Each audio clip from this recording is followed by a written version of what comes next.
Kita mau berubah, kita mau mengalami pembalikan keadaan, tapi apakah kita benar-benar mau berubah?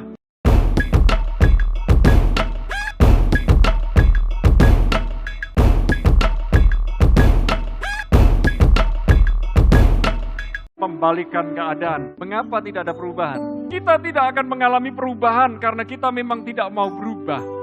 Orang yang banyak alasan, dia gak banyak mengalami perubahan. Karena kita berfokus kepada orang lain, fokusnya nyalain orang lain, fokusnya melihat orang lain, kesalahannya orang lain, kepoin orang lain. Karena kita tidak sadar siapa diri kita. Dan yang paling parah adalah karena kita nggak sadar akan keberadaan Tuhan. Inilah yang akan kita pelajari mengenai pembalikan keadaan, yaitu yang pertama, kita mau belajar percaya. Mari kita belajar percaya.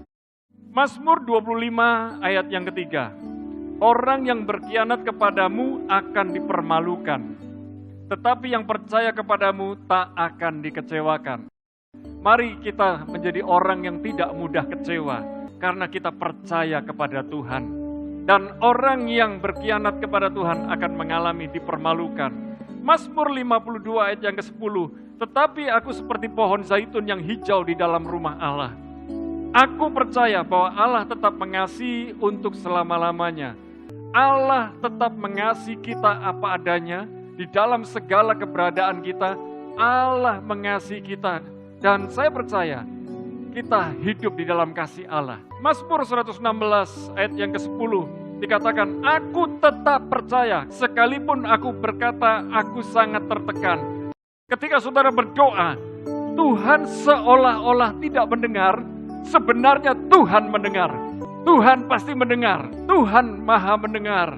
Tetapi Tuhan sengaja, karena Tuhan mau tunjukkan kemahadahsyatannya, Tuhan mau tunjukkan kemahakuasaannya. Tuhan menggunakan keadaan genting untuk mendidik kita belajar percaya kepadanya. Yang kedua sekarang, belajar memperkatakan firman.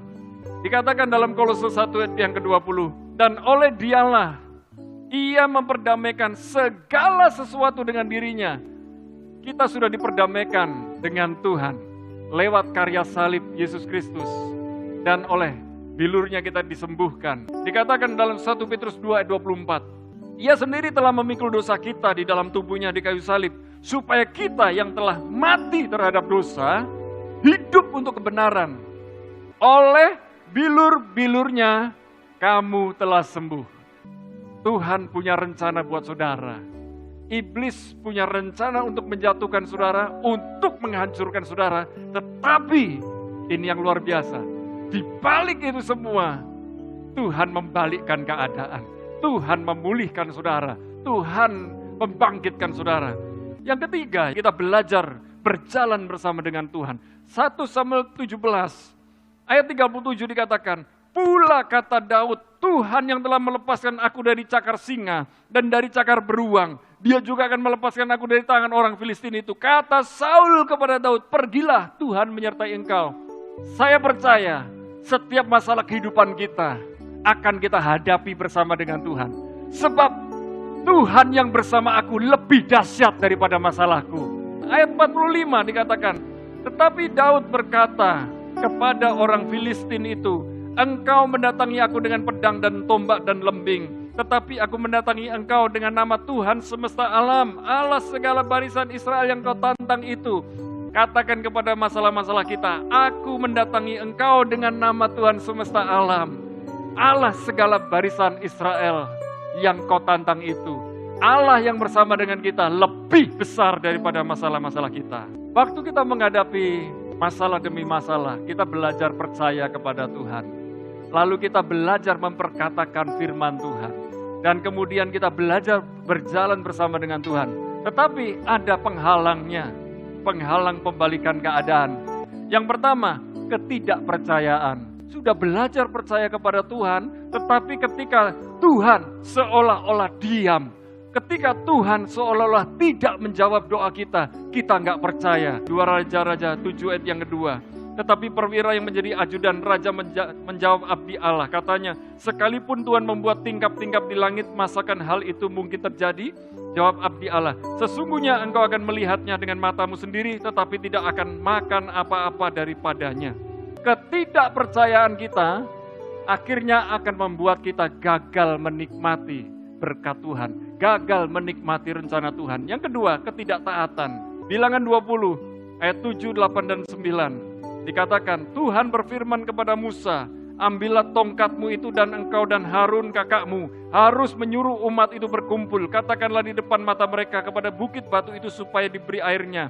Demikianlah engkau mengeluarkan air dari bukit batu itu bagi mereka dan memberi minum umat itu serta ternaknya.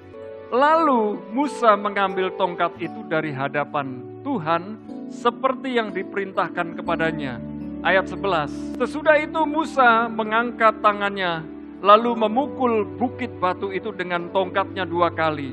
Maka keluarlah banyak air sehingga umat itu dan ternak mereka dapat minum. Ayat 12. Tetapi Tuhan berfirman kepada Musa dan Harun, karena kamu tidak percaya kepadaku dan tidak menghormati kekudusanku di depan mata orang Israel, itulah sebabnya kamu tidak akan membawa jemaah ini masuk ke negeri yang akan kuberikan kepada mereka.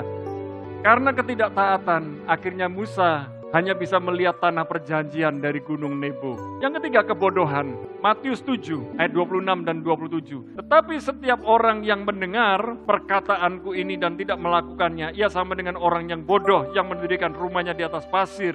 Kemudian turunlah hujan dan datanglah banjir, lalu angin melanda rumah itu sehingga rubuhlah rumah itu dan hebatlah kerusakannya. Orang bodoh tidak mau mendengar nasihat firman Tuhan. Orang bodoh, dia merasa pintar, merasa bijak. Orang bodoh, merasa orang lain bodoh dan dirinya paling pandai. Orang bodoh, sepertinya membangun sesuatu yang hebat, yang luar biasa. Tetapi sebetulnya dia sedang membangun rumah di atas pasir. Yang keempat, yang terakhir, kesombongan. Yakobus 4, ayat 6, 7, dan 8. Dikatakan tetapi kasih karunia yang dianugerahkannya kepada kita lebih besar daripada itu. Karena itu ia katakan, Allah menentang orang yang congkak. Congkak itu sombong, tetapi mengasihani orang yang rendah hati. Ingat, rendah hati bukan rendah diri. Rendah diri itu minder, itu juga sombong. Karena itu tunduklah kepada Allah. Inilah kuncinya, tunduklah kepada Allah. Rendahkan diri di hadapan Allah.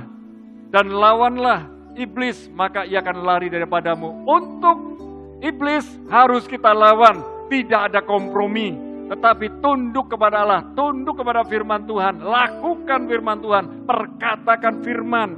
Yang ke-8, mendekatlah kepada Allah dan ia akan mendekat kepadamu. Tahirkanlah tanganmu, hai kamu orang-orang berdosa, dan sucikanlah hatimu, hai kamu yang mendua hati. Jangan pernah salahkan iblis. Ia hanya mengintimidasi kita. Pertanyaannya, namun mengapa kita mudah percaya kepada perkataannya?